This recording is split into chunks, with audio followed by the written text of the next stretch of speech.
Hello everybody and welcome back to another video. Today we are going to be looking at the letter from the producer 62. Now it came out a few days ago. I'm sorry that it took so long to get it up, but with work taking up so much of my precious time that I don't really have too much free time on my hands to be able to make fun videos anymore. But I am going to be trying to do my best to keep up with everyone, so we are going to have a quick look at everything that was discussed from the latest thread. And it does mention a little bit more information about Shadowbringers. They just took the time to basically explain a few things, answer some questions, which I thought was really nice. And they even have a couple of pictures that I am really looking forward to introducing. So we'll start off with probably the biggest question here is why a new healer wasn't added with Shadowbringers. Now, as I'm sure that everybody knows by now, we are getting 2 new jobs with the expansion. One, of course, is a tanking class, which is the Gunbreaker, and the second kind of was a surprise to most people, and it's the Dancer class is going to be a ranged DPS.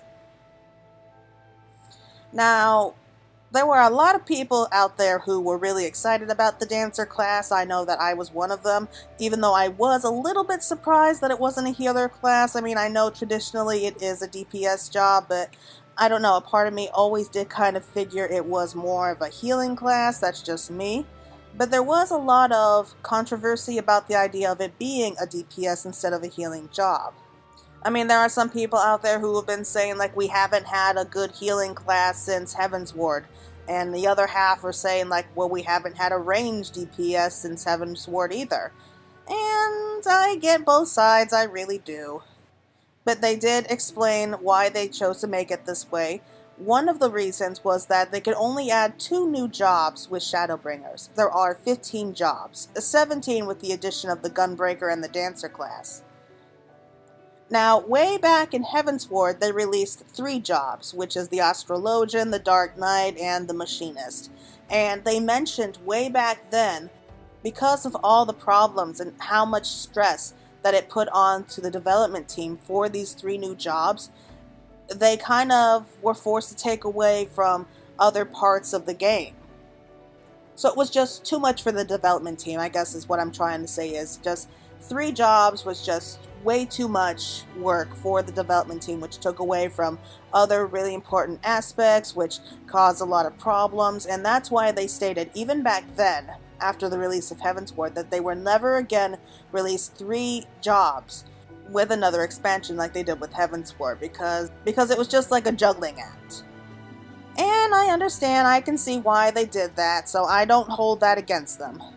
Now, the second reason they chose to make the Dancer a DPS job is because we only have 2 other ranged DPS. Ever since Stormblood came out, there have been 3 tanks, 3 healers, 4 melee DPS, 3 magical DPS, and only 2 of the physical ranged DPS jobs in the forms of both the Bard and the Machinist.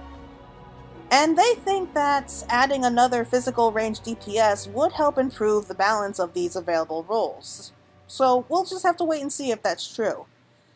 And finally, the third reason why they chose to make the Dancer DPS was because it just brought more balance to the tanks and healers.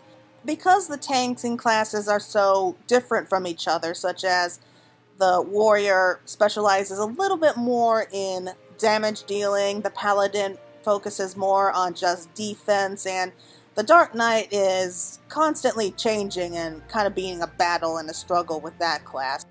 In the end, like compared to the healer classes, I think they just felt that it was easier to try to find a certain balance between the 3 tanks. Since they have only 3 tanks now, they just felt that maybe it's better to add a 4th and see how well that goes. And I guess that's why they went with the Gunbreaker in the end. However, since they added Astrologian with Heavensward, they had had considerable difficulty in trying to balance it along with the White Mage and the Scholar. Rather than add another healer to what seems to be a really complicated healing class system, they decided to instead prioritize balancing the 3 existing healer jobs this time, and then add maybe another one later on. That said, they do understand that there is a strong desire to have another healer class, and so they're going to keep that in mind when they're designing new jobs in the future. So It's not that they're never going to be doing another healing job again. They just don't have one right now, so we don't need to panic. I'm sure that they're going to be adding at least one more healer job in the game. Okay, so next off, we are going to be talking about the gender of the Viera and the Hathor. Now, as I'm sure that we all know by now, in Shadowbringers they have the two new playable races. We have the Viera and the Hrothgar. Now, the Hrothgar are going to be male only, and the Viera will be female only. Now, this was something that kinda...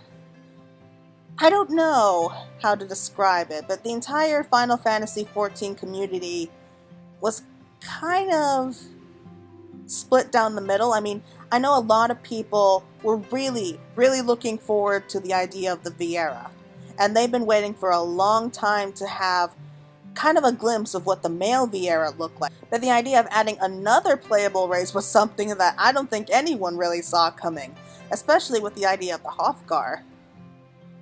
But they did explain why they did the way they did it. The first reason is the cost of developing a new playable race.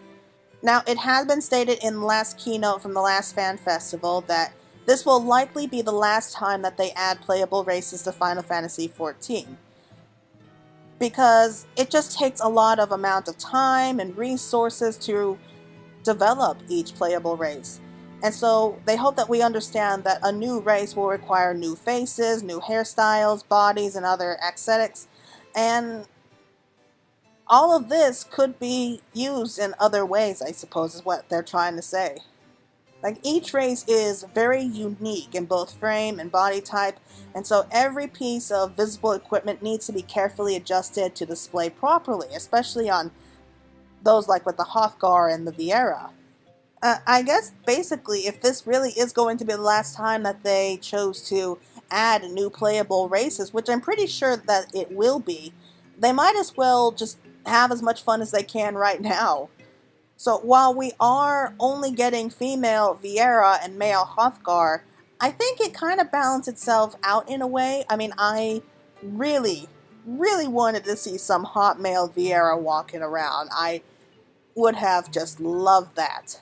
But yeah, it's just so much time and effort to constantly make new playable races with every expansion that maybe it just takes away from development that could go to other parts. It's just difficult for them to try to maintain like a proper balance with all the playable races and still expect to get more later on in the future. Another reason is that a lot of people have been requesting a playable Viera race. And I won't lie, I was one of them. I wanted to play a Viera for a very long time, especially ever since I heard about the Return to Ivalice. And I couldn't help but think, well, if an idea of Ivalice could exist in Eorzea, then why not the Viera? In fact, it has been stated that they were planning on adding Viera maybe all the way back since Heavensward, but they decided that since 14's first expansion, they should instead add a whole new original race in the form of the Al Ra. And then they decided to add the Viera later on. Now, the reason why they chose to add a more beastly variety of character to the world building in the form of the Hrothgar is for reason number 3. When they saw how many players acted positively to the Lupin characters that were introduced in Stormblood, they concluded that for the long-term health of Final Fantasy XIV, maybe it's important to imply a greater variety of character types beyond the traditional beautiful in further expansions. Now, I'm not entirely sure yet if that was the wisest decision, but I do understand why they were thinking that way, and to be honest, I think that the Hrothgar look really cool.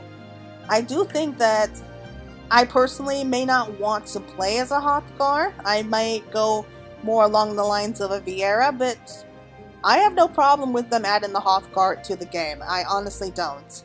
All in all, while the developers do understand that there may be some disappointment with some players about the idea of having a gender-locked playable race, after a lot of discussion, they decided that this was basically maybe the best way to go.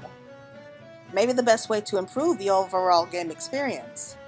Though they did promise us that we will be learning a lot more about the male Viera and the female Hrothgar the more that we play through Shadowbringers. So they're not writing out the idea completely just yet. Even if we won't be meeting any of them in person, we will be learning a lot more lore and history about them. So I think that's kind of the best of both worlds, at least for the time being. Okay, so now we're going to be closing in on just a couple minor things that they also mentioned, such as the idea of adding in younger looking playable characters. Among some of the feedback that they got, some of the requests for playable characters, they asked for basically characters that were very young, kind of like children. And this was something that they never really considered for kind of ethical reasons. I guess they just don't feel right about having kids fighting in battle. And I mean, I understand why they did that. They just don't feel right about kids being represented in going off to battle or suffering into pain. To each his own. They say so plenty of times that it's just a constant struggle inside about how to treat these characters, how young they should make them, and they basically choose the characters' ages on what they feel is appropriate, what feels right, more or less. They just don't feel like it's the best idea to have such characters being treated in such manners. And I think that we can all understand that. I think we can let them off with that one. And finally, they have a couple of pictures for us. These are just the finishing touches on what they hope will be the greatest expansion yet. Yes, you heard that right. They claim that this will probably be the greatest expansion they had so far, and I'm really hoping that they deliver on that. I will not be holding my breath, because I thought that Stormblood was going to be the best so far, but I really, really do have high hopes for Shadowbringers. Anyway, here are some of the pictures that they have for both the Hrothgar and the Viera about what they would look like wearing glasses, because this was something that was asked about, because how do you dress these characters up with like certain pieces of headgear? Because, you know, they have, like the Viera have their long bunny ears, and the Hrothgar are kind of just like cat race people who have like their ears like right on top of the heads. But yeah, I think they look pretty good. They look pretty intelligent, if you ask me. Anyway, that's going to be it for now. That's really all the information that they have about Shadowbringers for the time being, at least some of the changes and explanations to why they did certain things and what they're planning. Just a little hint of what they're planning in the future, I suppose. Anyway, that's going to be it for now. I hope that you all like it, and you're going to be on the lookout for more news on Shadowbringers. We are now less than 2 months away. Just little under than 2 months away, so we are bound to be getting more and more information the closer that we get to Shadowbringers.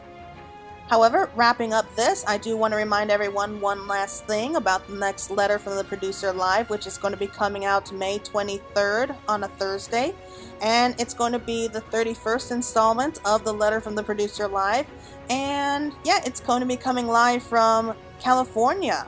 It's going to be showing us new information related to Shadowbringers, as well as giving us some live footage to cover the new battle system changes and new job actions. So we will be seeing both the Gunbreaker and the Dancer classes close up, and just a hint of the kind of new battle changes that they are going to be planning for all the rest of the jobs. So I hope you're all going to be looking forward to it. I know I will be trying my best to see it myself. So yeah, I think that's going to be it for now. I hope you all enjoyed this video, and I'll be seeing you all again as soon as possible, okay? See ya!